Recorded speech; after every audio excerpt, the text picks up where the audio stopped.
자, 그러면 이번 시간에는 우리가 여러분들 어쨌든 내신도 들어가기 때문에 문제풀이도 필요하겠죠. 그래서 문제풀이를 먼저 진행을 하고 그 다음에 이제 아까 처음에 얘기했던 대로 이것과 관련되어 있는 독서 지문을 같이 한번 풀이하는 시간을 가져보도록 합시다. 알겠죠? 자, 1번 문제부터 한번 봅시다.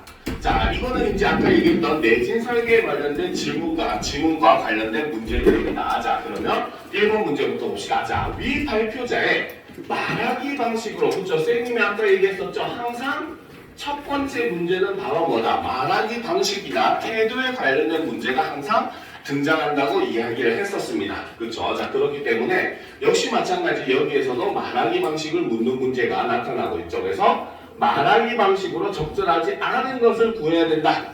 그죠? 항상 이런 것도 표시해둬야 돼요. 왜?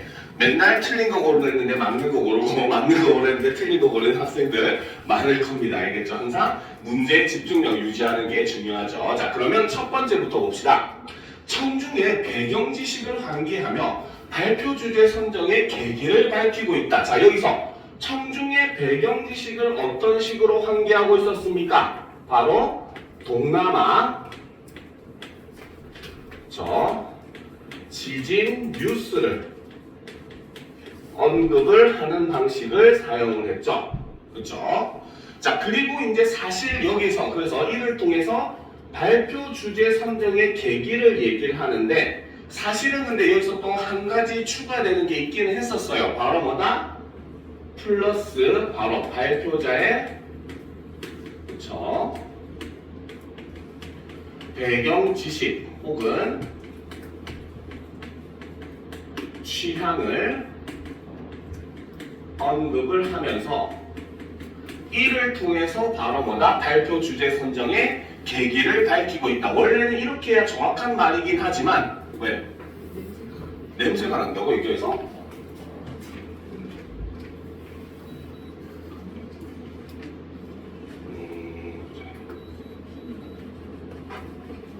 약하게 하면 냄새가 좀 적게 달라나?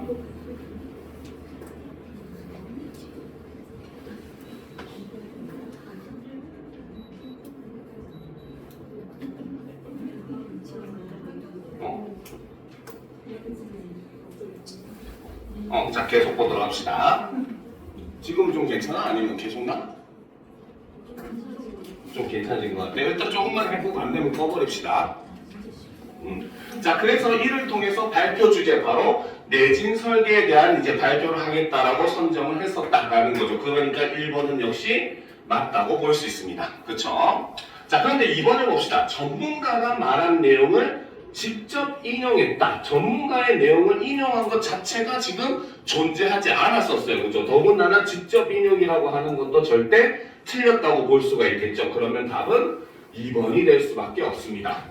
그렇죠? 자, 그 다음 3번. 주요 용어의 개념을 설명했다. 그렇죠? 아까 앞에서 바로 뭐다? 내진이 무엇인지, 그렇죠? 그리고 내진 설계가 무엇인지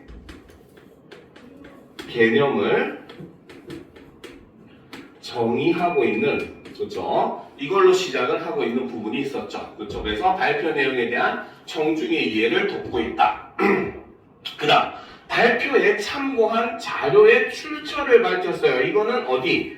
제일 마지막 부분에서, 그렇죠? 끝부분에서 바로 뭐다? 제가 여기서 발표한 거는 재난연구소에서 했었던 자료에서 가지고 왔다라고 얘기했죠. 그래서 자료의 출처를 밝혔기 때문에 당연히 신뢰도는 높아지는 건 당연한 거죠. 그러니까 역시 맞는 말이죠. 자, 5번. 발표 내용에 대한 청중의 이해 여부를 점검하는 질문. 그렇죠? 이것도 역시 바로 뭡니까? 마지막 부분에 있었죠. 문단에 있었습니다. 그렇죠? 그래서 지금까지 했던 내용 잘 이해되셨나요? 하고 질문을 했었죠. 그래서 이를 통해서 발표를 마지막 부분에서 했으니까 당연히 마무리가 되겠죠. 역시 맞는 말이라는 거죠. 그러니까 선생님이 아까 수업 시간에 설명했었던 것 중에 중요하다고 했던 내용들이 지금 다 이렇게 선지로 나오고 있어요. 그래서 여러분들이 파악할 때는 바로 이런 걸 중심으로 첫 번째 문제는 풀어내시면 된다라고 보시면 됩니다. 자, 그 다음 2번 문제를 보도록 합시다. 자, 다음은 발표자가 발표에서 사용한 그 제시한 자료이다 라는 거죠. 자, 그래서 이제 우리는 문제 아까 지문을 읽을 때 이게 첫 번째가 내진 구조, 그 다음 두 번째가 면진 구조, 그 다음 세 번째가 재진 구조라고 하는 걸 했었어요. 그쵸? 그리고 내용에 따르면은 내진 구조는 바로 뭐다? 여기에 철근 콘크리트를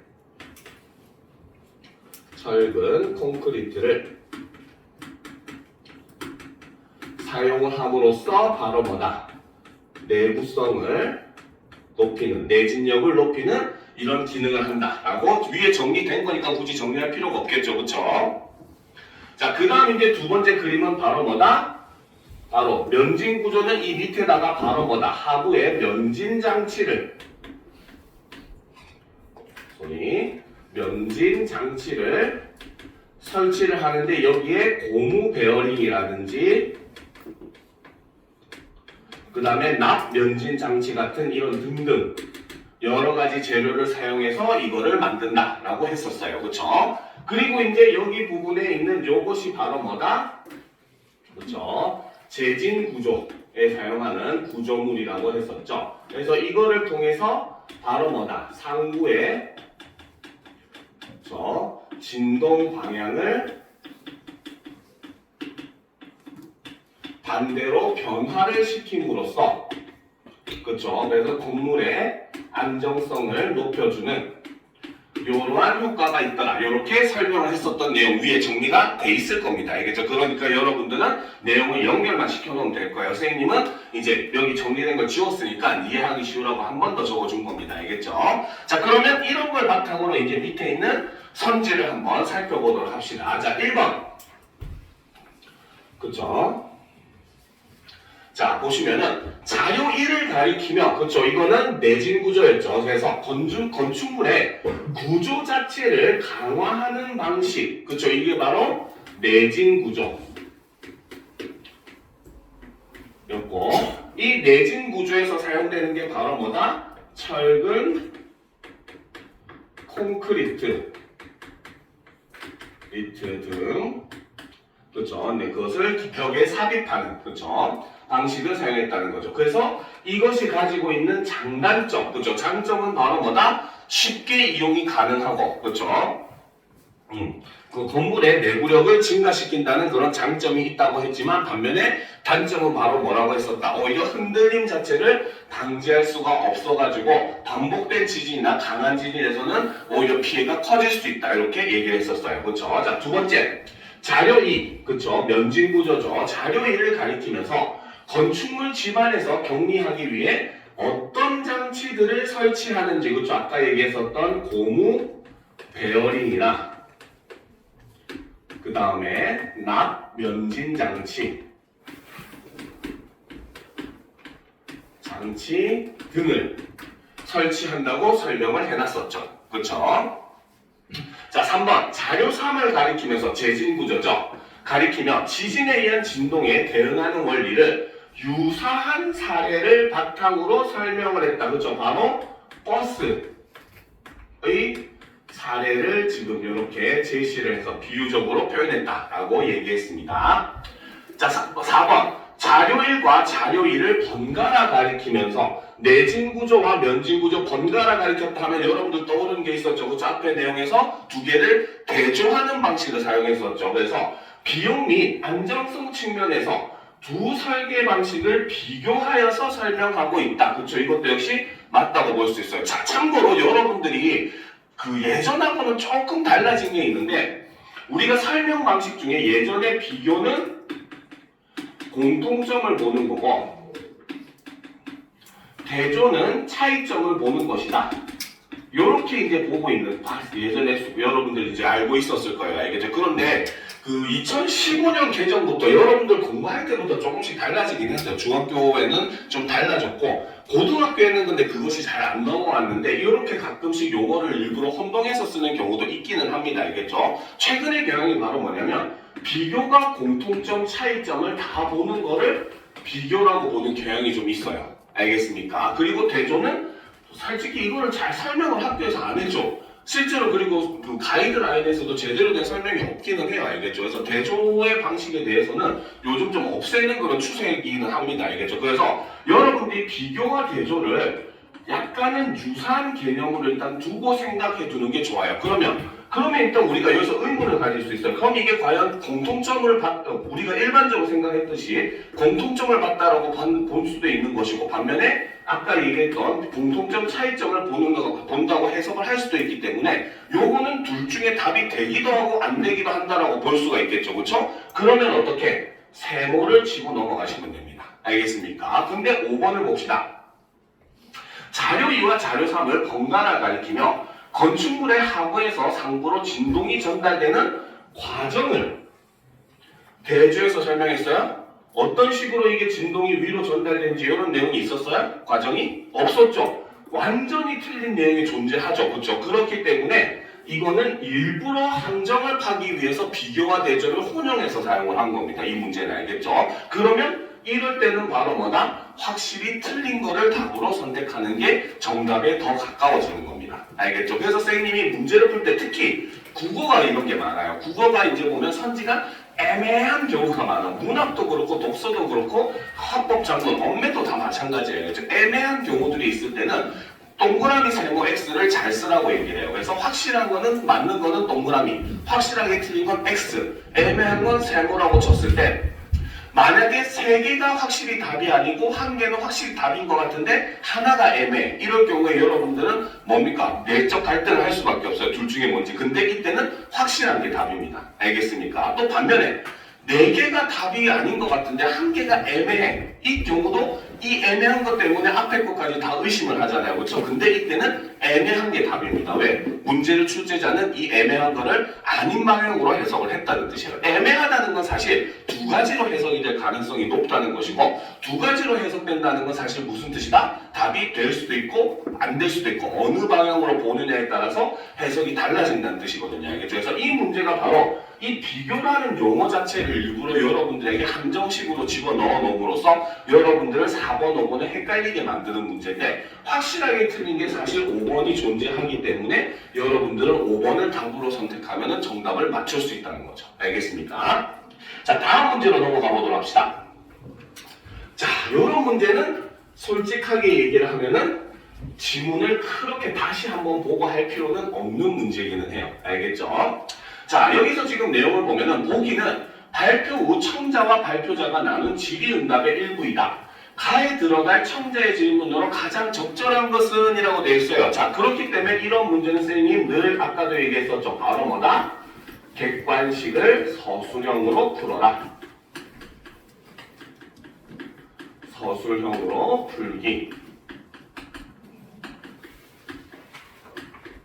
그렇죠? 여러분들은 이미 거기에서 답을 뽑아낼 수가 있어요. 유사하게. 알겠습니까? 이런 유형의 문제는. 알겠죠? 그러면 이제 우리가 답을 고를 때 훨씬 더 정확해진다는 거죠. 그러면 내용을 봅시다. 자, 일단 질문이 없어요. 그렇죠? 근데 답을 보면 당연히 질문을 알 수 있는 겁니다. 그렇죠? 전혀 상관없는 답을 할 수는 없잖아요. 그렇지? 그러면 답을 한번 보도록 합시다. 자, 모든 물체는 외부의 힘이 가해지지 않은 상태에서도 그 자체의 흔들림을 가지고 있는데, 물체가 한 방향으로 흔들렸다가 제자리로 돌아오는데 걸리는 시간을 고유 진동 주기라고 합니다. 자, 일단 고유 진동 주기에 대해서 설명을 하고 있네요. 이거는 바로 뭐다?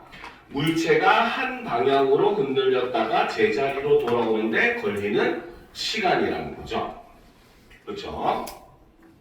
자, 어떤 물체가 그 물체와 같거나 유사한 고유 진동 주기를 지닌 진동과 만나면 진폭이 갑자기 커지는 공진현상이 일어납니다. 자, 두 번째로 공진현상이라고 하는 건 바로 뭐다? 어떤 물체가, 그쵸? 그 물체와 같거나 유사한 고유 진동 주기를 지닌 진동과 만나게 되면은 진폭이 갑자기 커지는 현상이 바로 공진현상이라는 거죠. 자, 일반적으로 지진은 짧은 주기의 지진파가 강하고 긴 주기의 지진파는 약한 경향을 보이는데, 대부분 건축물의 고유 진동 주기는 강한 지진파의 진동 주기와 유사한 단주기인 경우가 많아 지진 발생 시 공진으로 인한 피해가 큽니다. 이때 건축물 하부에 설치된 장치, 위에서 봤었던 구조 중에 하부에 뭔가 설치하는 건 뭐밖에 없었어요? 면진 구조밖에 없었죠. 그러면 이거는 면진 구조에 대한 질문이네 라고 우리가 추측이 첫 번째 가능한 겁니다. 그쵸? 자, 그 다음 보도록 합시다. 그래서 장치가 건축물의 고유 진동 주기를 길게 변화시켜 지진과의 공진을 피하고 구조물에 작용하는 지진력 등을 상당히 완화할 수 있는 것입니다. 그 말은 바로 뭐다? 즉 여기서 설명한 내용은 바로 면진 장치가 어떻게? 장치가 지진의 진동을 완화하는 방법 혹은 원리를 설명했다. 이렇게 내용이 정리가 될 수 있겠죠. 그렇죠? 그러면 당연히 질문은 뭐가 나와야 된다? 답은 우리는 미리 정해놓고 갈 수가 있어요. 바로 뭐다? 면진 구조에서 그쵸? 건축물 하부의 그쵸? 하부의 면진 장치가 그쵸? 어떻게 지진의 진동을 완화하는가? 이것이 질문으로 나와야 이것이 답으로 알맞게 될 거죠. 그쵸? 그러면 우리는 이미 질문을 미리 파악할 수가 있다는 겁니다. 그쵸? 자, 그러면 사실 이거를 딱 해놓고 가니까 당연히 뭐다? 1번하고 3번은 절대 답이 될 수가 없겠죠. 그쵸? 1번하고 3번은 읽어볼 필요가 없어. 첫 번째 단어만 보면 돼. 우리 이 문제는 면진 구조에 대한 질문이었기 때문에 재진 구조, 내진 구조에 대한 질문은 절대 있을 수가 없겠죠. 그쵸? 1번, 3번 바로 지워버린 겁니다. 알겠습니까? 그럼 2번을 봅시다. 자, 면진 구조가 사용된 건축물은 지진 시 흔들림이 덜하다고 하셨는데 면진 장치가 건축물의 흔들림을 완화하여 전달하는 원리는 무엇인가요? 답이 바로 나왔네요. 그죠? 이미 우리는 머릿속에 가이드를 잡고 들어가니까 답이 너무 쉽게 나와버리는 겁니다. 알겠죠? 4번을 보도록 합시다. 지진의 진동이 과도해지면 건축물이 붕괴될 수 있다고 했는데 건축물의 하부와 다르게 상부가 지진과 반대 방향으로 간데 얘는 무슨 구조? 재진 구조에 대한 질문이 되겠죠. 그렇죠? 그러니까 당연히 4번도 틀리게 되는 거죠. 그죠? 그럼 5번. 지진이 나면 건축물의 붕괴와 2차 피해 위험성이 높다고 하셨는데 지진을 예측하는 것보다 건물에서 내진 설계를 하는 것이 중요한 이유는 무엇인가요? 얘는 아예 이 구조들과 전혀 관계가 없는 내진 설계의 중요성을 지금 질문을 하고 있다는 거죠. 그렇죠? 중요성을 묻는 질문이기 때문에 당연히 이것도 답이 될 수가 없게 되는 겁니다. 무슨 말인지 알겠죠? 이러니까 우리는 굉장히 쉽게 답이 구해지더라는 겁니다. 무슨 말인지 알겠죠? 그래서 이렇게 객관식을 서술형으로 풀기가 중요한 이유가 바로 이런 점이에요. 여러분들의 선지를 훨씬 더 선택할 때 부담을 줄여준다는 거. 그런 걸 유념을 하면은 여러분들이 자꾸 미리 생각하는 습관을 가지게 되고 그것이 여러분들의 실수를 굉장히 많이 줄여주게 될 겁니다. 알겠죠? 자, 그럼 이제 두 번째 질문. 그렇죠? 아까 연설문의 문제를 한번 보도록 합시다. 자, 역시 이 문제도 마찬가지. 제일 첫 번째 문제가 바로 연설자의 말하기 방식을 묻는 문제. 자, 선생님의 구라가 아니었어요. 그렇죠? 손모가지가 살아있어요. 그치? 자, 그래서 말하기 방식을 역시 묻는 문제가 처음에 나왔네요. 그렇죠? 자, 그러면 역시 살펴봅시다. 1번. 연설을 시작할 때 청중의 관심을 유발하기 위해서 질문을 제시하고 있다. 있었습니까? 없었습니까? 바로 제일 처음에 내용을 다시 한번 확인해 보면 벌써 여러분들 머릿속에 사라진 것 같은데, 자, 여기서 보면 뭡니까?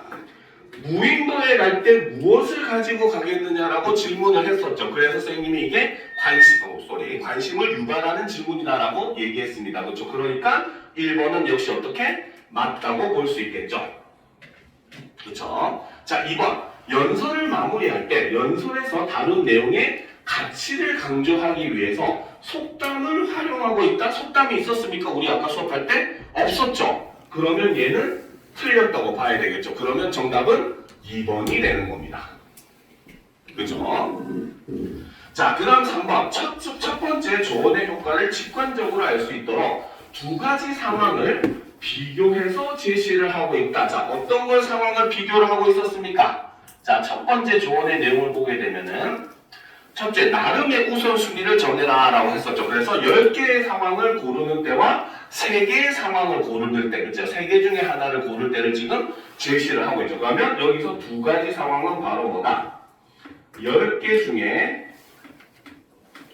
선택을 하는 상황과 vs 3개 중에 선택을 할 때 우리는 훨씬 3개 중에 선택하는 게 훨씬 선택이 쉬워진다 라고 이렇게 비교를 해서 이야기를 하고 있는 거죠. 그렇죠? 자, 그 다음 3번, 4번 조언 3가지를 강조해서 드러내기 위해 비언어적 표현, 그렇죠? 바로 뭐다? 손가락을 펼치는 거. 그렇죠? 욕한 거 아니죠? 손가락 욕한 거 아닙니다. 그렇지? 그래서 손가락을 펼치는 비언어적 표현을 사용해서 함께 담화 표지, 바로 아까 있었던 바로 뭐다? 첫째, 둘째, 그렇죠? 그 다음에 마지막으로 셋째. 요런 담화 표지들을 사용을 하고 있었죠. 그렇죠? 자, 5번. 통념을 제시하고, 그죠? 통념이 바로 뭐였어? 바로 선택지가 많으면은 오히려 선택의 자유가 높다 라고 하는 일반적인 통념을 제일 앞에서 제시를 했었습니다. 그렇죠? 그리고 이를 어떻게 반박했었죠? 어떤 방식으로? 심리학 실험을 제시하는 방식으로. 물론 그 전에 미리 반박하고 그에 대한 근거로 심리학 실험을 제시하긴 했었죠. 그렇죠? 근데 어쨌든 이러한 방식으로서 오히려 많은 선택지가 문제가 될 수가 있다. 이게 바로 무슨 상황이었다? 선택의 역설이었다. 그렇죠? 요거를 제시하고 있다. 역시 맞는 말이 되는 겁니다. 그렇죠? 그렇기 때문에 1번의 정답은 2번이 되더라 라는 거죠. 그렇죠? 우리가 굉장히 쉽게 내용에서 파악했던 내용이 그대로 다 선지로 등장을 하고 있는 모습을 볼 수가 있는 거예요. 자, 두 번째 문제는 우리가 아까 보기 전에 미리 봤었죠. 바로 인성적 설득 전략, 이성적 설득 전략, 감성적 설득 전략. 그래서 여기서 인성적 설득 전략은 바로 뭐다? 자신이 심리학 전공자이고 그 다음에 인생의 선배이다 라는 점을 제시를 했었죠. 그렇죠? 그리고 이성적 설득 전략을 위해서는 아까도 했었던 심리학 실험 내용을 제시를 하고 있습니다. 그렇죠? 자, 그리고 이제 마지막 감성적 설득 전략은 바로 뭐다? 학생들이 흔하게 접했을 듯한 일상적인 사례를 제시를 함으로써 바로 학생들의 공감을 유도하는 요 장면이 바로 뭐다? 감성적 설득 전략이다. 이렇게 우리는 제시해놓고 볼 수가 있다는 거죠. 그렇죠? 이미 파악할 때 다 했었던 내용이었죠. 자, 그러면 이 말이 맞는지 한번 살펴보도록 합시다. 알겠죠? 자, 심리학 전공자이자 청중과 같은 과정을 겪은 선배로서 연설 내용을 준비했다고 밝히는 부분에서 인성적 설득 전략을 엿볼 수 있다. 맞는 말이죠. 그렇죠? 자, 2번. 실험 결과를 제시하여 많은 선택지가 오히려 선택을 어렵게 할 수 있다는 점을 뒷받침하는 부분에서 니은 이성적 설득 전략을 볼 수가 있겠죠. 자, 3번. 인생에서 스스로 선택할 수 있는 일이 거의 없다고 했어요? 오히려 뭡니까? 여러분들이 커가면서 선택해야 되는 일이 굉장히 많다고 했습니다. 전혀 반대 내용을 얘기했었죠. 그렇죠? 그러니까 답은 3번이 될 수밖에 없겠죠. 그렇죠? 그래서 성장을 할수록 뭐라고 했다? 할수록 선택해야 되는 상황이 계속해서 증가한다. 그리고 그 선택에 대한 책임감도 더욱더 증가한다라고 얘기했었습니다. 그렇죠? 그래서 청중에게 질문을 던지는 부분에서 이성적 설득 전략을 엿볼 수 있다는 건 틀렸다는 거죠. 4번. 온라인 동영상 서비스에서 영화를 보는 상황을 떠올리게 하여 선택지가 많아 곤란한 상황에서에 대한 청중의 공감을 이끄는 부분에서 디귿을 엿볼 수 있고 맞죠? 그렇죠? 5번. 사고 싶은 것이 너무 많은데 용돈이 모자라거나 항상 모자라죠 여러분들. 그럼 진로를 선택하는 문제로 막막해 하는 상황을 언급하면서 청중의 반응을 유도하는 부분에서 디귿을 엿볼 수 있다. 감성적이다라고 볼 수 있다는 거죠. 그래서 답은 3번이 되는 겁니다. 알겠습니까? 자, 그 다음 문제로 넘어가 보도록 합시다. 알겠죠? 자, 6번 문제. 자, 위 연설을 들은 학생들의 반응이다. 학생들의 반응을 이해한 것으로 가장 적절한 것은 이라고 되어 있어요. 자, 이런 유형의 문제 자주 봤을 거예요. 그렇죠? 근데 이 문제를 위해서 여러분들은 지문을 절대 다시 읽을 필요가 없습니다. 요거는 전부 다 보기에서 다 판단하고 넘어가면 되는 유형의 문제예요. 알겠죠? 자, 그럼 이제 어떻게 파악하는지를 봅시다. 자, 학생 1을 봅시다. 자, 선택지가 많다고 해서 항상 곤란해지는 것은 아니지 않을까? 자, 아까 연설자가 뭐라고 했어요? 선택의 역설을 얘기하면서 선택지가 많으면은 곤란해진다고 했는데 얘는 오히려 반대로 지금 생각을 하고 있죠. 그쵸? 그 말은 바로 뭐다? 연설 내용에 무엇을 가지고 있다? 내용에 의문을 가지고 있고 이를 통해서 연설 내용에 대해서 부정적으로 그쵸? 인식을 하고 있다라는 걸 우리는 볼 수 있다라는 겁니다. 그죠? 이런 질문을 한다는 것 자체가 반대로 생각한다는 거죠. 그쵸? 자, 그 다음에 봅시다. 얼마 전 물건을 사러 갔을 때 제품 종류가 얼마 없어서 오히려 구매하기가 어려웠던 기억이 난대요. 즉, 여기서 이 학생 1번은 바로 뭐다? 자신의 경험을 지금 사례로 들고 있죠. 그래서 이를 통해서 오히려 어떻게? 연설 내용에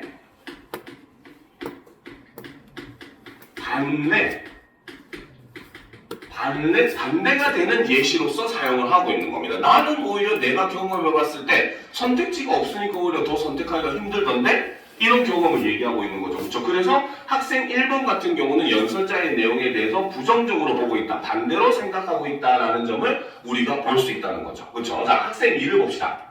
예전에 많은 것 중 하나를 골라야 할 때 잘못 고를까봐 난처했던 경험이 있었대요. 자, 그러면 학생이도 바로 뭐다? 자신의 경험을 제시를 해주고 있죠. 그렇죠? 경험을 제시를 하고 있습니다. 이런 점은 바로 뭐다?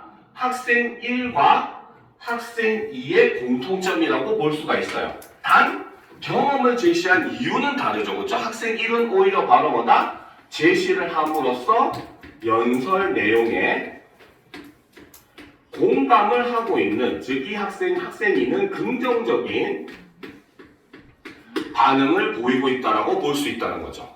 이해가 됩니까? 그렇죠? 그래서 둘 다 자신의 경험을 들었다는 점은 동일하지만 반응은 서로 반대라는 거 찾아볼 수가 있겠죠.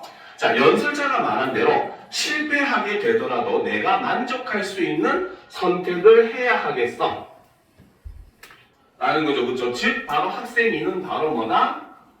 연설 내용을 어떻게 하고 있다? 수용을 하고 있다. 그 중에서도 몇 번째 조언? 두 번째 조언. 그렇죠. 실패를 하더라도 그걸 두려워하지 말고 바로 뭐다? 자신의 자신을 위한 선택을 해라. 라는 거에 대한 두 번째 조언의 내용을 수용하고 있는 모습을 보여주더라는 거죠. 알겠습니까? 자, 3번 봅시다. 어른이 되면 선택의 무게가 더욱 커진다니 걱정이네. 그렇죠? 지금 연설자의 말에 어떻게 공감을 하고 그렇죠? 불안감을 느끼고 있죠. 자, 곧 대학생이 되면 지금보다 훨씬 다양한 것들을 직접 선택해야 한다는데 그럴 때 선택의 역설을 처하게 될 수 있겠구나라고 얘기를 하면서 바로 뭐다? 이 학생은 미래 상황을 가정을 하는 방법을 통해서 바로 뭐다? 연설 내용을 수용을 하고 있는 그런 모습을 보여주더라는 거죠. 알겠습니까? 그러니까 학생 3은 유일하게 아직 경험해보지 않은 걸 이제 바탕으로 해서 연설 내용을 수용하고 있다. 이런 걸 우리가 볼 수 있다는 거죠. 알겠습니까? 이해가 되죠? 그렇죠? 그러면 이제 우리가 이렇게 다 파악을 했으니까 선지를 이제 이 바탕으로 읽어보면은 우리는 답을 찾을 수 있게 되겠죠. 자, 1번부터 보도록 합시다. 자, 학생 1은 자신의 경험을 바탕으로 연설 내용이 보편적인지에 관한 의문을 제기하고 있다. 맞습니까? 틀립니까? 그쵸? 이거는 맞는 말이죠. 그쵸? 과연 이 연설 내용이 맞는가? 라는 거죠. 그쵸? 이거에 대한 의문을 제기하니까 맞습니다. 그쵸? 그러니까 답은 1번이죠. 적절한 걸 고르라고 했으니까. 알겠습니까? 자, 2번을 봅시다. 학생이는 연설자가 제시한 자료의 출처를 확인하고 있어요?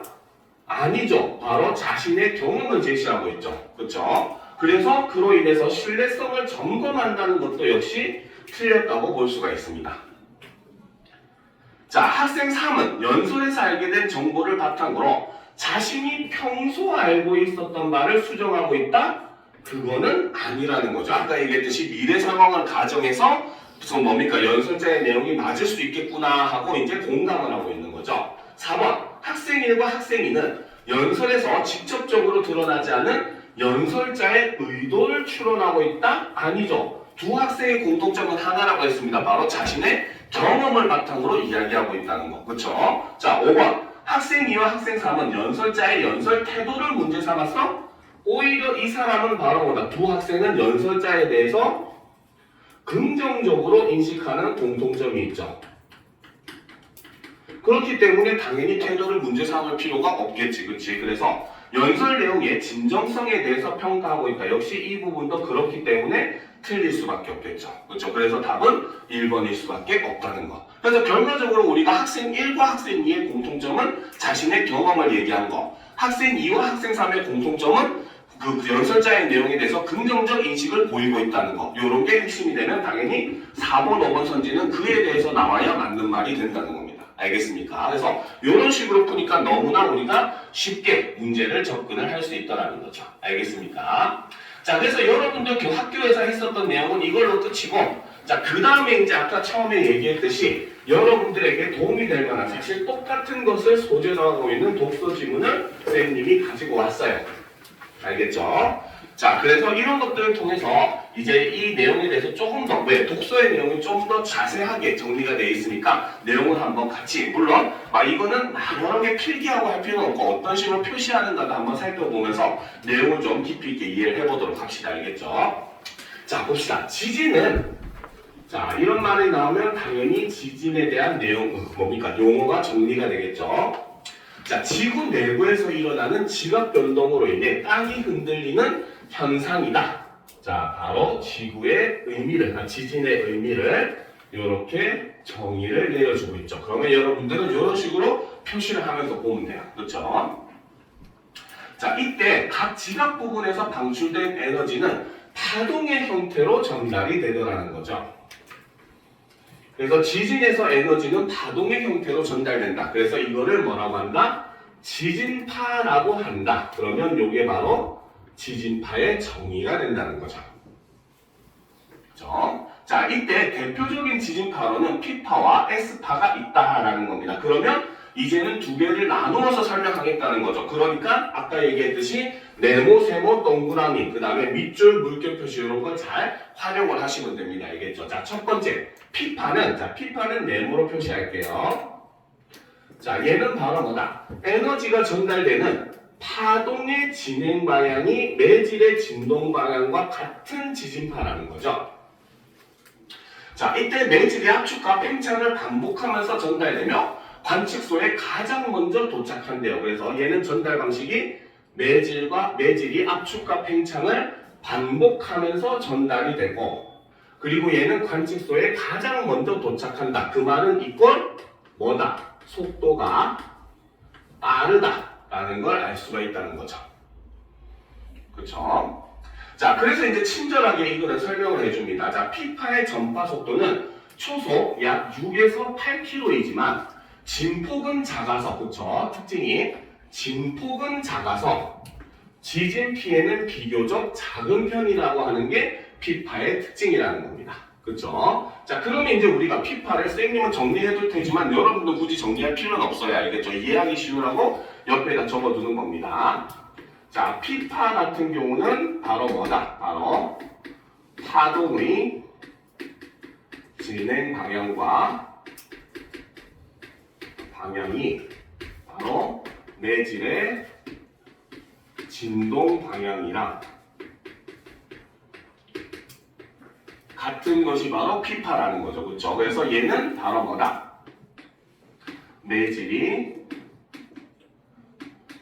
압축과 진동을 반복함으로써 전달이 되고, 그렇죠? 얘는 두 번째는 속도가 빠르다는 거죠.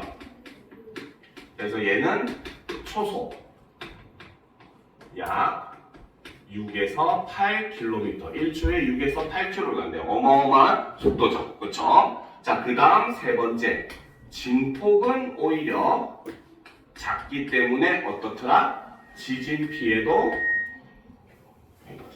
자, 지진 피해도 역시 작더라 라는 거죠. 그렇죠? 자, 반면에라고 하는 건 앞에 내용과 뒤에 내용이 반대로 이어지는 겁니다. 그렇죠? 자, S파는 동그라미로 표시할게요. 자, S파는 바로 뭐다? 파동의 진행 방향이 내질의 진동 방향과 수직인 지진파라는 거죠. 그러면 S파는 바로 파동 진행 방향과, 그렇죠? 내질 진동 방향이 수직이라는 거죠. 그렇죠? 욕 아니에요. 알겠습니까? 저 수직이라는 거죠. 자, 그런데 전파 속도는 어떻다? 초속 약 3에서 4km라는 겁니다. 알겠죠? 그래서 얘는, 그렇지? 속도가 느리더라는 거죠. 그래서 초속 약 3에서 4km라고 이야기를 하고 있죠. 자, 반면에 P파보다 느리지만 진폭이 비교적 커서 지진 피해 정도는 훨씬 크게 나타난다는 거죠. 그렇죠? 그래서 두 번째, 진폭이 굉장히 크기 때문에 어떻더라? 지진 피해도 굉장히 크더라. 그러면 우리가 지진으로 인한 피해는 대부분이 다 이 S파 때문에 나타나는 피해다라고 볼 수 있다는 거죠. 자, 두 지진파가 관측소에 도착하는 시간의 차이를 PSC라고 하는데, 자, PSC라고 하는 거는 바로 뭐다? 이거는 세모로 표시합시다. C는 바로 두 지진파가 관측소에 도착하는 시간의 차이라는 거죠. 그래서 진원에서 멀어질수록 PSC는 커진다. 그죠? 왜? 똑같은 지점에서 출발했지만 속도가 다르면은 점점 더 멀리 갈수록 오히려 그 차이는 커질 거 아니야. 그치? 그러니까 PSC도 진원에서 멀어질수록 커질 수밖에 없다는 거죠. 자, 그래서 PSC를 활용하면 지진 발생 시 다른 지역의 지진 피해를 조금이나마 줄일 수 있다. 자, 여기서 이제 우리가 사실 독서가 어려운 점이 여기서 등장을 하게 돼요. 알겠죠? 자, 왜 PSC를 활용하면 지진 발생 시 다른 지역의 지진 피해를 조금이나마 줄일 수 있을까? 그거는 바로 뭐다? 바로 지진은 아까 얘기했듯이 P파가 먼저 도착을 하고 그 다음에 S파가 도착을 하죠. 그리고 실제 피해는 아까 뭐다? S파에서 훨씬 크다고 얘기를 했습니다. 그쵸? 그러면 바로 뭐다? PSC를 활용하면 어떤 이점이 생긴다? 바로 S파가 도달하는 시간을 어느 정도 예측이 가능하게 되고, 그러면 사람들이 그 전에 미리 대피하거나 대비를 할 어느 정도의 시간적 여유가 발생할 수가 있다는 거죠. 알겠습니까? 그러니까 이것 때문에 바로 뭐다? 지진의 피해를 줄일 수 있는 이유가, PSC를 활용하면 줄일 수 있는 이유가 바로 요것 때문이라는 걸 여러분들이 머릿속으로 추론해낼 수 있는 게 바로 독서에서 요구하는 능력이에요. 그래서 독서가 어려운 겁니다. 알겠습니까? 아까 우리가 확법할 때랑은 확 달라지죠. 그렇죠? 자, 그럼 계속 봅시다. P파와 S파가 통과할 수 있는 매질에는 차이가 있다. 자, 이때 P파는 고체, 액체, 기체를 모두 통과한다는 거야. 그렇죠? 자, 하지만 반면에 S파는 오로지 바로 뭐다? 고체만 통과할 수 있다는 거죠. 자, 따라서 액체 상태인 외핵을 통과할 수 없기 때문에, 자, 액체 상태인 외핵을 통과할 수 없으므로 S파가 도착하지 못하는 S파 암연대가 발생을 한다는 거죠. 그쵸? 자, P파는 반면에 멘틀과 외핵, 외핵과 내핵과 같이 상태가 다르거나 같은 상태라도 밀도가 다른 매질의 경계면을 지날 때 굴절이 일어난다는 거죠. 그래서 이로 인해서 피파 역시 암용대가 생긴다는 겁니다. 알겠습니까? 자, 그런데 지금 선생님이 표시한 걸 한번 보세요. 자, 이쯤 표시하고 여러분들 눈으로 한번 보세요. 바로 여러분들은 내용을 안 읽어봐도 밑줄 친 거는 피파 관련 내용, 물결 표시한 거는 에스파 관련 내용이라는 게 한눈에 구분이 되잖아요. 그렇죠? 그러면 여러분들은 이제 독서에서 선지를 구할 때 관련된 핵심 용어와 그것과 연관되는 내용만 줄지어서 보게 되면은 훨씬 더 쉽게 선지의 내용을 맞는지 틀렸는지 여부를 판단할 수 있게 돼요. 그 말을 거꾸로 얘기하면 여러분들의 시간을 줄여준다는 거죠. 국어 시험 쳐보면 시간 모자란 학생 솔직히 50%입니다. 알겠습니까? 그렇기 때문에 이런 것들을 자꾸 여러분들이 활용하는 습관을 들이시는 게 물론 처음에는 오히려 시간이 더 걸리는 것처럼 느껴져요. 왜? 한 번도 표시 이렇게 안 해보다가 이제 신경 써서 표시하려니까 익숙하지 않으니까 처음에는 시간이 더 걸리겠죠. 근데 몇 번 반복하다 보면 익숙해지게 되고 그러면 여러분들이 실제 지문 전체에 있는데 원래 보통 때 있는 데보다 한 20초, 30초 더 걸릴 뿐이에요. 근데 반면에 문제 풀 때 여러분들이 독서든 문학이든 시간이 모자란 애들의 특징이 하나가 있죠. 바로 뭐냐? 지문을 너무 깨끗하게 쓰니까 문제를 읽었는데 지문이 기억이 안 나. 다시 읽어. 문제 풀어. 두 번째 문제 봤는데 또 기억이 안 나. 다시 읽어. 문제 풀어. 지문 문제 4개 푸는데 지문을 5번 읽고 있으니까 당연히 시간이 부족할 수밖에 없는 거예요. 그래서 그 전체 시간을 이렇게 표시하고 읽으면 여러분들이 지문을 한 2번만 읽어도 다 풀 수 있게. 어쨌든 부분이 있더라도 어쨌든 한 번쯤은 다 읽게 되니까 2번만 읽어도 다 풀 수 있게 만들어주기 때문에 훨씬 더 여러분들이 시간을 줄일 수가 있다는 겁니다. 알겠죠? 자, 그런데 이제 여기서 일단 얘기한 거는 바로 뭐다? 피파와 에스파 공통점은 바로 뭐다? 둘 다 암용대는 존재한다. 도달하지 않는 암용대는 존재한다는 거죠. 단 차이는 바로 뭐다? 암용대가 발생하는 이유는 다르다는 거죠. 그렇죠? 에스파는 뭐다? 액체를 통과할 수 없기 때문에 발생하는 거고 피파는 밀도나 상태가 달라서 굴절하기 때문에 발생하는 거기 때문에 이런 차이와 공통점이 뭔지를 세분화해서 보는 게 독서에서 또 역시 중요한 부분이 된다는 거죠. 알겠습니까? 자, 계속 봅시다.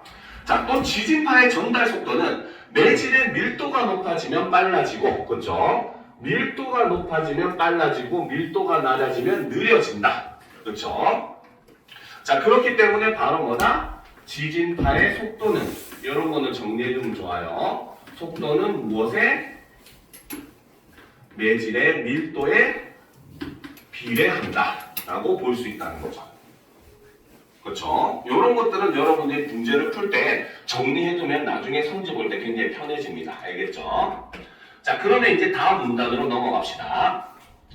자, 한편 지진 발생 시, 그렇죠? 건물 붕괴로 인한 피해를 줄이기 위해 지진에 저항할 수 있도록 건물을 설계하는 것을 내진 설계라고 하는데 우리가 아까 뭡니까? 발표문에서 봤던 내용이 그대로 나오고 있죠. 그렇죠? 내진 설계는 바로 뭐다? 건물 붕괴로 인한 피해를 줄이기 위해 지진에 저항할 수 있도록 건물을 설계하는 것이 바로 내진 설계다. 있다는 거죠. 그래서 여기는 내진 구조, 재진 구조, 면진 구조의 세 유형이 있다. 자, 첫 번째 내진 구조는 자, 강한 지진파에도 건축물이 붕괴되지 않게 철근, 콘크리트 등을 보강하여 기둥과 벽 자체를 튼튼하게 짓는 것이 바로 내진 구조의 핵심이라는 거죠. 자, 내진벽과 같은 부자재를 설치하여 강한 흔들림에도 무너지지 않고 버티는 내구성이 높아지도록 건물을 짓는 게 내진 구조의 핵심적인 내용이다. 사실 이 두 개는 같은 내용이라는 거죠.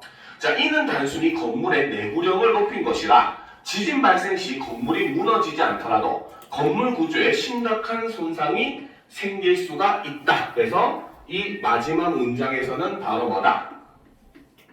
내진 구조의 문제점 혹은 한계 이렇게 판단해도 되겠죠. 그래서 요거를 제시를 해주고 있죠. 아까 발표자가 있었던 내용이랑 동일한 내용입니다. 그렇죠? 자, 반면에 두 번째, 이에 비해 재진 구조는, 자, 두 번째, 재진 구조. 이 사람은 재진 구조를 먼저 설명해 주고 있어요. 자, 재진 구조는 바로 뭐다? 재진 장치가 땅으로부터 건물에 전달되는 진동을 감지를 하고 이를 통해서 어떻게 건물의 흔들림 방향과 반대 방향으로 건물을 지지를 하더라는 거죠. 그래서 이를 통해서 어떻게 건물의 붕괴를 막는 구조가 바로 재진 구조라고 했다는 거죠. 우리가 아까 여기 보면 이런 표시, 이런 거 층마다 있던 요거죠, 그쵸? 자, 철제 빔과 같은 장치로 건물의 X자 등의 재진 장치를 보강하여 건물 전체를 보호하는 것이다. 현재 대부분의 고층 건물은 이러한 방식을 사용하여 내진 구조에 비해 상대적으로 더 안전하다고 볼 수 있다. 그래서 이거는 바로 뭐다? 재진 구조의 장점을 얘기하는데 여기서도 역시 바로 뭡니까? 내진 구조와 대조를 하는 방식으로서 설명을 하고 있더라는 거죠. 그렇죠? 내진 구조에 비해서 상대적으로 더 안전하다라고 얘기하고 있기 때문에 대조의 방식을 사용하고 있다라고 볼 수 있습니다. 자, 그런데 이제 봅시다. 자, 앞선 두 구조가 건물이 지진력을 버티는 데 초점을 두었대요. 그렇죠? 자, 그러면 여기서 바로 뭐다? 건물이 지진력을 버티는 데 초점을 둔 것은 바로 핵심적으로 바로 뭐다? 내진 구조와 재진 구조의 공통점이다. 이렇게 제시를 해주고 있다는 거죠. 그렇죠? 자, 그런데 이제 반해서 면진 구조는, 자, 세 번째가 바로 면진 구조를 이렇게 제시를 해주고 있는 거죠. 자, 면진 구조는 바로 뭐다? 건물에 전달되는 지진력 자체를 줄이는데 중점을 두고 있는 것이 바로, 그렇죠? 면진 구조와의 차이점이라고 볼 수 있다는 거죠. 자, 파동의 에너지는 주기가 짧을수록 크기 때문에 면진 구조는 어떻게 지진파의 파장을 길게 바꾸어서 충격을 감소시키는 게 바로 면진 구조의 특징이라는 거죠. 자, 그래서 밑에 이제 그 지지대 같은 이런 것들을 만들어 놓은 이유가 바로 뭐다? 이거는 이만큼 흔들리더라도 얘는 요만큼만 흔들릴 수 있도록 만들어가지고 그 뭡니까? 진동을 완화시켜 준다는 거죠. 자, 보통 지면 위에 바로 건물을 세우는 것과 달리 그럼 면진 구조는 그 다음에 설명이 있겠죠. 면진 구조는 바로 뭐다? 건물과 땅 사이에 고무 스프링과 댐퍼, 베어링 등을 설치를 해서 이를 통해서 어떻게 흔들림이 건물로 전해지는 것을 막는 방식을 사용한다는 거죠. 건물 자체와 지면을 떨어뜨리면 진동이 줄어들어 전달되기 때문에 아주 강한 지진이 일어나더라도 건물 내부의 구조물이 쓰러지지 않기 때문에 지진에 대비할 수 있는 효과적인 공법으로 평가받고 있다라는 겁니다. 알겠죠? 자, 그러니까 사실 이 지문을 여러분들에게 보여주는 이유가 바로 뭐냐? 여기 보시면 똑같은 그림이 4번 문제에 제시가 되고 있어요. 아까 연설문에서 나왔던 내용과. 그렇죠? 그죠? 그러면 여러분들은 바로 뭐다? 오히려 여러분들 이번 문제가 이걸로 대체돼서 나올 가능성도 존재를 한다는 겁니다. 무슨 말인지 알겠죠? 그러니까 이런 식으로도 문제를 낼 수 있다라는 거 여러분들이 파악해보라고 일부러 선생님이 이 지문을 가지고 온 거예요. 알겠습니까? 자, 그럼 이제 마지막 지문 하나만 더 보고 오늘 수업 마무리하도록 합시다. 공공선택 이론. 자, 물론 이거는 선택의 역설이나 그 다음에 그 뭡니까 선택하는 과정에 대해서 설명하는 것과는 조금은 결이 다르긴 해요. 하지만 우리가 일반적으로 공정하다고 얘기하는 다수결 제도의 그런 투표의 역설이라든지 이런 것들을 얘기하고 있기 때문에 선택과 관련해서 우리가 함께 보면 좋겠다 싶어서 선생님이 가져온 지문입니다. 알겠죠? 자, 그러면 이것만 보고 오늘 수업 마무리하도록 합시다. 자, 어떤 한 건을 대하는 집단 구성원들의 생각은 각기 다르므로 상이한 생각들을 집단적 합의에 이르게 하는 의사결정 과정이 필요하다. 공공선택 이론은, 그렇죠? 자, 이처럼 집단을 구성하는 개인의 의사가 집단의 의사로 통합되는 과정을 다루는 이론이 바로 공공선택 이론이라는 거죠. 자, 직접 민주주의 하에서 의사결정 방법으로 단순 과반수제, 최적 다수결제, 점수투표제, 보르다 투표제 등이 있다라는 거죠. 자, 그 중에 첫 번째. 자, 단순 과반수제는, 그렇죠? 자, 투표자의 과반수가 지지하는 안건이 채택되는 다수결 제도이다. 우리가 일반적으로 쓰는 그 뭡니까? 다수결 제도가 바로 이 단순 과반수제라는 거죠. 자, 효율적으로 의사결정이 이루어져 많이 사용되고 있으나 각 투표자는 찬반 여부를 표시할 뿐 투표 결과에는 선호의 강도가 드러나지 않는다는 거죠. 그래서 안건 채택 시 사회 전체의 부생이 감소할 가능성이 있다. 이게 바로 단순 투표제의 단점이 되겠죠. 제의 단점 혹은 한계라고 볼 수가 있겠죠. 자, 이는 다수의 횡포에 의해 소수의 이익이 침해되는 상황이 발생할 수 있음을 의미한다. 또한 어떤 대안들을 먼저 비교하는가에 따라 그 결과가 달라지는 자, 투표의 역설, 그렇죠? 투표의 역설이라고 하는 것은 바로 뭐다? 오히려 어떤 대안들을 먼저 비교하는가에 따라서 그 결과가 달라질 수 있다는 거죠. 알겠죠? 자, 그럼 이거에 대해서는 좀 보도록 합시다. 예를 들어 가불병 3사람이 사는 마을에 정부에서 병원, 학교, 경찰서 중 하나를 지어줄 테니 투표를 통해 선택하라고 제안하고 주민이 3명밖에 없는데 건물을 지어준대요. 그렇죠? 땡잡았네요. 그치? 자, 보도록 합시다. 이때 3사람의 선호 수리가 안에 표와 같다고 하자 3가지 대안을 동시에 투표에 붙이면 하나의 대안으로 결정되지 않는다. 자, 밑에 보면 표를 보면서 봅시다. 자, 3가지 대안을 지금 동시에 뭡니까? 제안을 하면은 갑은 병원을 1순위로 생각해서 병원에 투표할 거고 나는 뭡니까? 학교를 우선시해서 학교에 투표할 거고 병은 경찰서를 우선하니까 경찰서에 투표하니까 3표가 다 갈려버리게 되겠죠. 그렇죠? 그러니까 당연히 선택을 할 수가 없어요. 그래서 어떻게? 그렇죠? 그래서 먼저 병원, 학교, 경찰서 중 2대안을 선정하여 다수결로 결정한 후 남은 한 가지 대안과 다수결로 승자를 결정하면 최종적으로 하나의 대안이 결정된다. 즉 비교하는 대안의 순서에 따라 표의 투표 결과는 달라지게 된다는 겁니다. 이게 실제로 맞는지 한번 검증을 해보도록 합시다. 자, 먼저 첫 번째로 병원과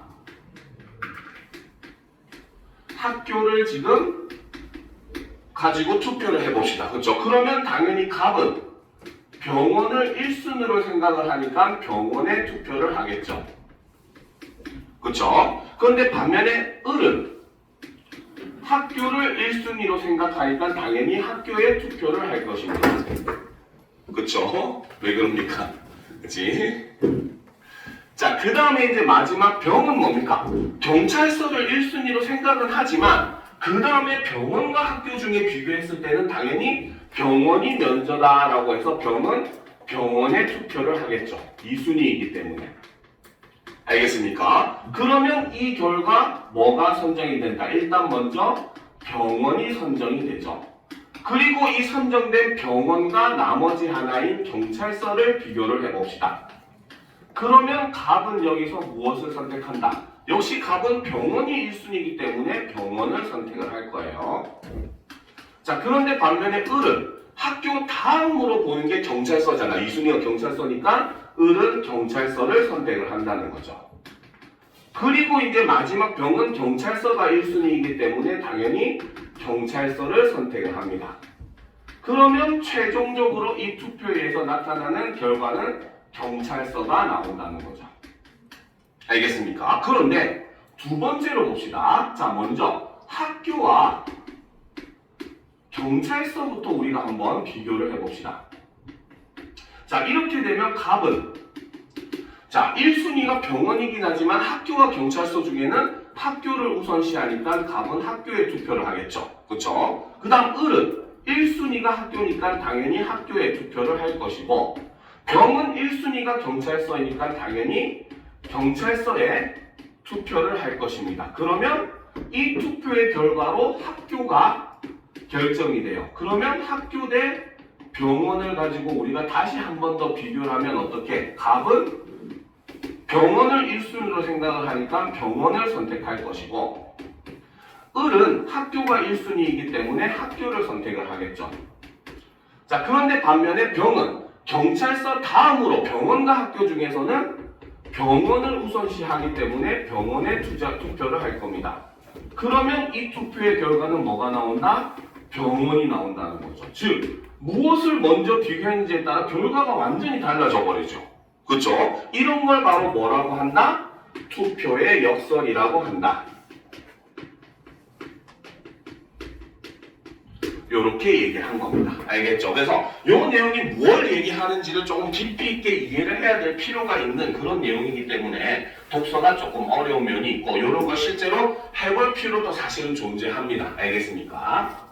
자, 그러면 이제 계속 봅시다. 자, 두 번째로 최적 다수결제를 지금 제시를 하고 있죠. 자, 두 번째. 자, 최적 다수결제는 자, 투표에 따르는 총 비용이 최소화되는 지점을, 그렇죠? 작은 물결로 투표에 따르는 총 비용이 최소화되는 지점을 산정한 다음에 그 다음에 안건의 찬성자 수가 그 이상이 될 때 안건이 통과되는 제도라는 거죠. 그렇죠? 자, 이때 총 비용은 의사결정 비용과 외부 비용의 합으로 결정이 된다. 자, 이때 총 비용이라고 하는 것은 바로 뭐다? 의사결정 비용 플러스 외부 비용 요 두 개가 합쳐진 거라는 거죠. 자, 이때 의사결정 비용이라고 하는 것은 바로 뭐다? 바로 투표자들의 동의를 구하는 데 드는 시간과 노력에 따른 비용이라는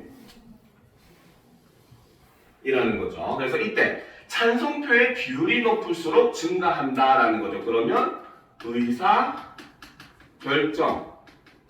비용은 무엇에 비례한다? 바로 찬성표의 비율에 비례한다. 이렇게 볼 수 있다는 거죠. 자, 반면에 외부 비용은 자, 어떤 안건이 통과됨에 따라 그 안건에 반대하였던 사람들이 느끼는 부담을 의미한다는 거죠. 자, 그래서 이것은 바로 뭐다? 찬성표의 비율이 높아질수록 낮아진다. 그래서 외부 비용이라고 하는 것은 오히려 바로 뭐다? 찬성표 비율의 역수에 비례한다라고 볼 수 있다는 거죠. 그렇죠? 수학 시간 같죠, 그렇지? 갑자기 수학 시간이 된 것 같으니까 졸음이 몰려오죠, 그렇죠? 자, 계속 보도록 합시다. 자, 그래서 0이 된다. 그래서 안건 통과에 필요한 투표자 수가 증가할수록 의사결정 비용이 증가하므로 의사결정 비용 곡선은 우상향한다. 이와 달리 외부 비용은 감소하므로 외부 비용 곡선은 우하향하며 자, 그러면 이거를 그래프로 사실은 그릴 수 있어야 돼요. 이게 독서에서 여러분들이 요구하는 겁니다. 바로 비용과 그렇죠? 찬성 비율을 이렇게 두게 되면은 그렇죠? 자, 이때 이렇게 우상향하는 게 바로 의사결정 비용이고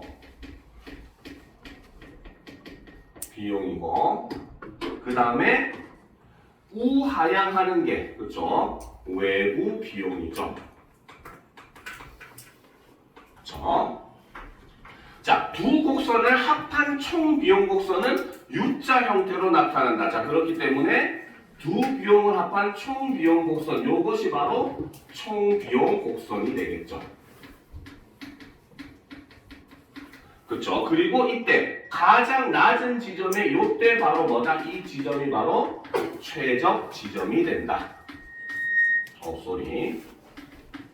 바로 이 지점이 최적 지점이 된다라고 이야기를 하고 있는 겁니다. 알겠습니까? 요런 게 지금 그래프를 설명하는 내용이기 때문에 머릿속이나 혹은 옆에 조그맣게 이런 그래프를 그려놓을 수 있는 것도 사실 독서에서는 여러분들에게 요구되는 능력이에요. 알겠죠?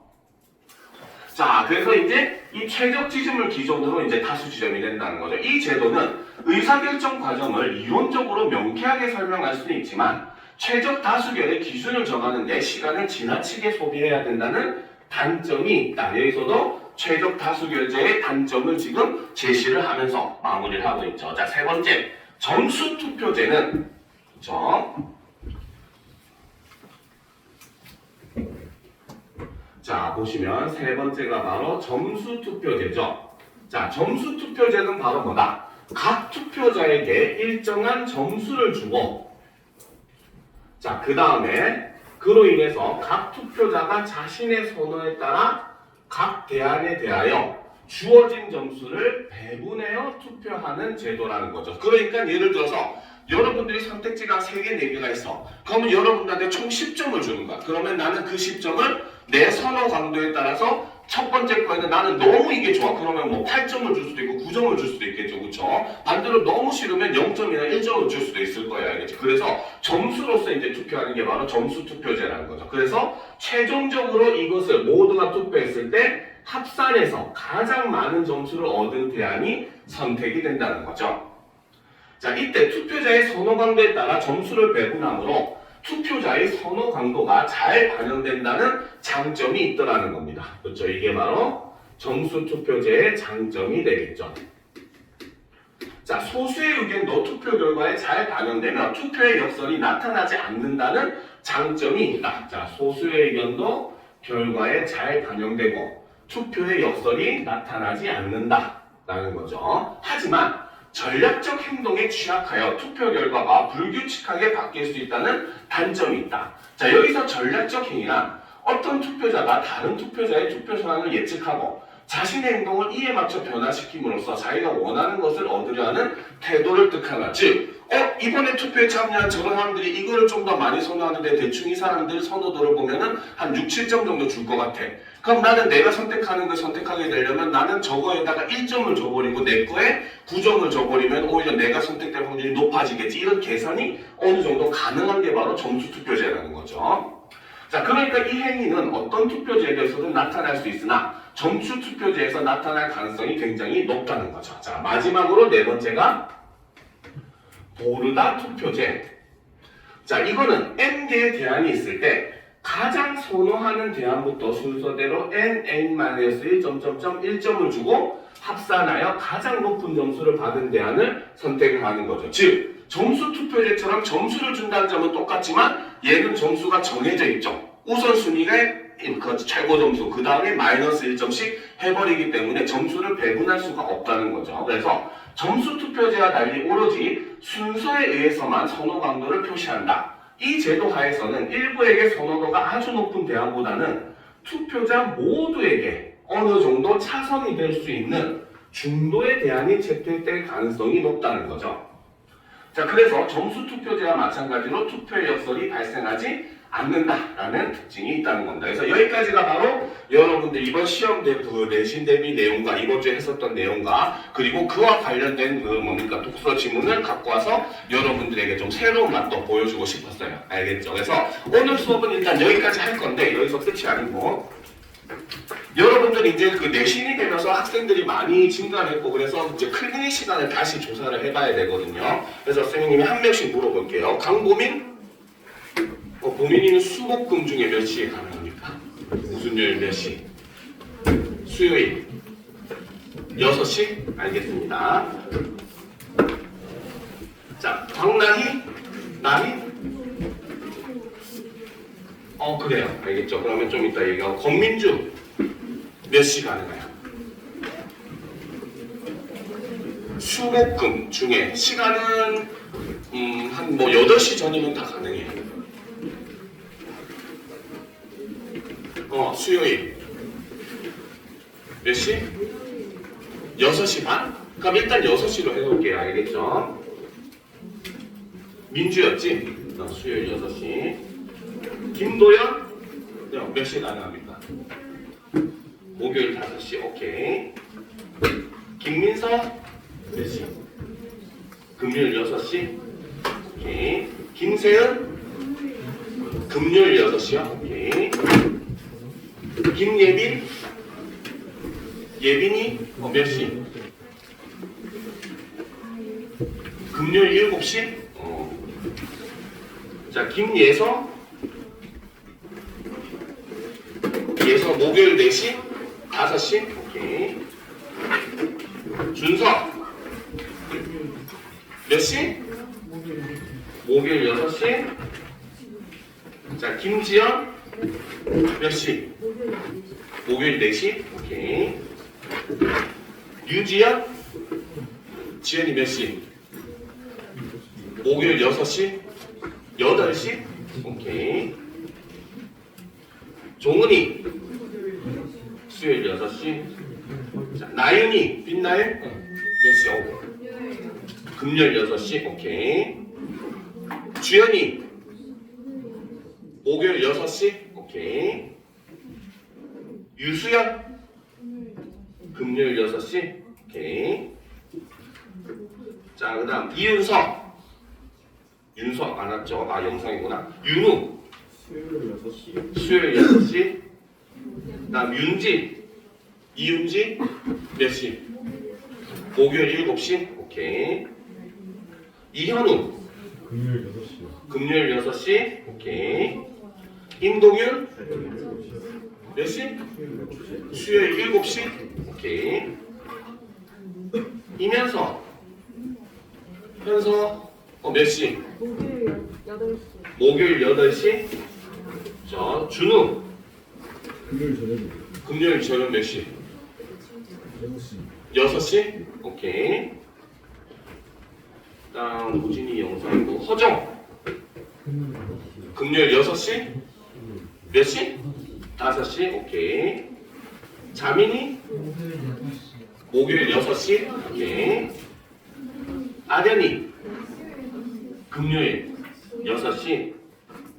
이내 금요일 6시. 더 안 물어본 사람 없죠? 그쵸? 이름이 뭐지? 이주호요. 아, 주호. 맞아. 주호 오늘 늦게 왔구나. 옵소리. 주호는 몇 시에 가능해? 금요일 6시.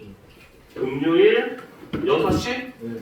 오케이, 알겠습니다. 자, 오늘 수업은 여기까지 할 거고, 여러분들 그 자료 보면은 뒤에 2025년도 고3 369 수능까지 해가지고 화작 문제를 다 모아놨어요. 알겠죠? 이거를 과제로 풀어오시면 됩니다. 자, 그리고 이제 화이트데이라서 사탕 하나씩 받고 가도록 합시다. 알겠죠? 다들 고생하셨습니다.